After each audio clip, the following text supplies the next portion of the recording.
Hello friends, I am Shweta Parmar and once again I welcome you all on the YouTube channel of Prabhat Exams. Today we'll discuss about how to become an IAS officer. Yes my dear friends, we know everything about IAS, like we have to do the exams in 3 stages like prelims, mains and interview test. But what is the main criteria and what is the eligibility of being an IAS officer? What are the responsibilities of being an IAS officer? Today I'll discuss all these things with you and provide you the information regarding the UPSC examinations for being an IAS officer. So dear friends, as we all know that Indian Administrative Service, that is IAS, was formerly known as the Imperial Civil Service, that is ICS. It is founded in 1858 and from January 26, 1950 onwards, it's known as Indian Administrative Services.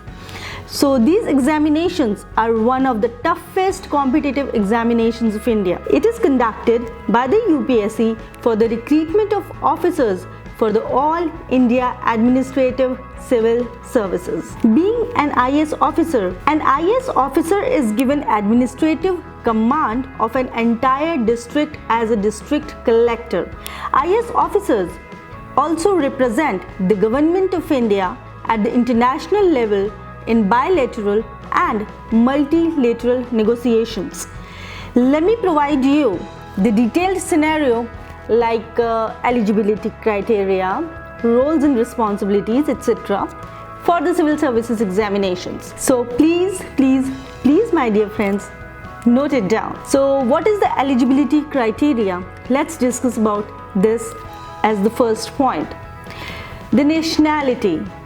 Candidate must be a citizen of India. Second point. Candidate must be a citizen of Nepal or a subject of Bhutan. Third, candidate must be a Tibetan refugee who came to India before January 1, 1962 to be settled permanently in India. Please note this point. Candidate must be a Tibetan refugee who came to India before January 1, 1962 to be settled permanently in India. Fourth, candidate must be person of Indian origin who has migrated from Ethiopia, Kenya, Malawi, Myanmar, Pakistan, Sri Lanka, Tanzania, Uganda, Vietnam, Zaire or Zambia with an intention of permanently settling in India. So these are the basic criteria. Now we should come towards the educational qualification. Candidates applying for the civil services exam are required to fulfill the following criteria. Please note it down. The candidate must hold a bachelor's degree from any of the recognized universities. Second, candidates who have appeared for the qualifying examination and are awaiting results, or those who are yet to appear for the qualifying examinations are also eligible for the preliminary examination. Such candidates have to produce proof of passing the said examination along with the application for the main examinations. Another one. Candidates with professional and technical qualifications recognized by the government or its equivalent are also eligible to apply. Another one. Candidates who have passed the final year of MBBS or any medical examinations but are yet to complete the internship can also appear for the mains examinations. However, they must submit a certificate from the concerned university that they have passed the final professional medical examination. Now the next point. The next thing is age limit. A candidate should be a minimum of 21 years of age and the maximum of 32 years of age at the time of filling the examination form. And my dear friends, if there are any necessary actions which are required to be taken to make corresponding changes in respective rules or regulations pertaining to the various services, can also come in between and you will come to know about it whenever they'll come.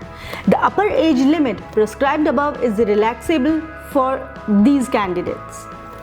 5 years for SC, ST, 3 years for OBC, 5 years for ex-servicemen including commissioned officers and ECOs or SSCOs who have rendered at least 5 years of military services.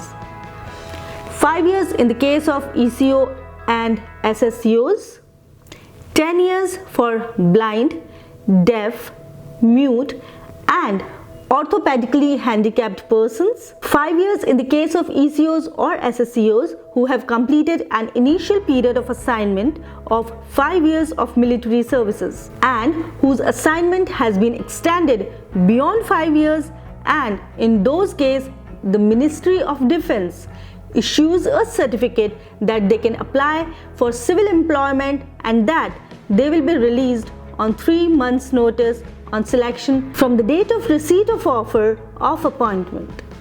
Now the number of attempts. How many number of attempts? Restrictions on the maximum number of attempts is effective since 1984. For general candidates, 6 attempts till the age of 32. For SC and ST candidates, no age limit up to 37 years. And for OBC, 9 attempts up to 35 years. For physically handicapped, 9 attempts for general and OBC, while unlimited for SC and ST. Now we should talk about the roles and the responsibilities of being an IAS officer. So the role of IAS officer is very venerable. It demands a great deal of responsibility and reverence. It is also important that an officer is physically and mentally fit and healthy to handle the work pressure without giving in. So, the roles and responsibilities that an IAS officer is deputed are handling affairs of the government that involve framing and implementation of policy in consultation with the concerned minister. Another one, implementing policies through supervision and also traveling to the places where the approved policies will be implemented. Another one, implementing policies comprises disbursement of funds through personal supervision. Another one, answerable to the parliament and state legislatures for any violation of rules while on duty. Another one, functions and responsibilities differ at different levels of the career. Yes, my dear friends, note this point. Functions and responsibilities differ at different levels of your career. It's not always the same. You may get more. You have to handle many things. Another one, initially IAS officers join the state administration at the sub-divisional level, resuming their services as sub-divisional magistrates and look after law and order, general administration and development work in the area assigned to them. The post of the district officer is also known as district magistrate, district collector or deputy commissioner. It is the highly respected and responsible post being an IAS officer and which the IAS officers enjoy. At the district level, an IAS officer deals with district affairs, including implementation of developmental programs. The officers may also be appointed in the state secretariat, or they may serve as the heads of departments or in public sector undertakings. They may serve in different positions from the state to the center and vice versa. This happens through deputation.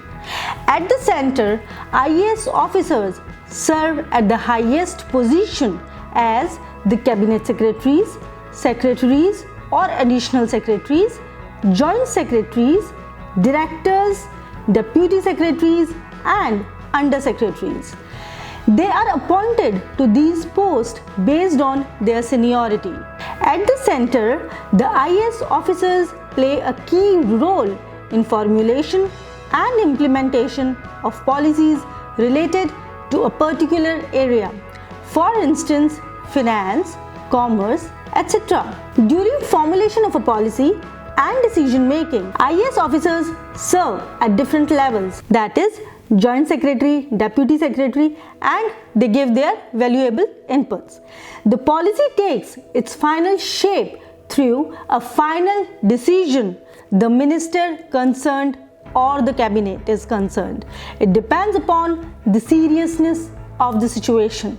So, this is the total criteria of applying and knowing about a UPSC exam and of being an IAS officer. It's clear in your mind that what is the criteria, eligibility, age, responsibilities and qualifications for being an IAS officer and to fill the form for the UPSC exam, to crack the exam and to be an IAS officer. So all the best for your preparations and to go ahead with this process. Till then, I'll be taking a leave from you, but please stay connected with me on this YouTube channel of Prabhat Exams and please subscribe the channel because you have to get the notifications that what is the next video is about. Till then, bye-bye. Take care. Thank you so much.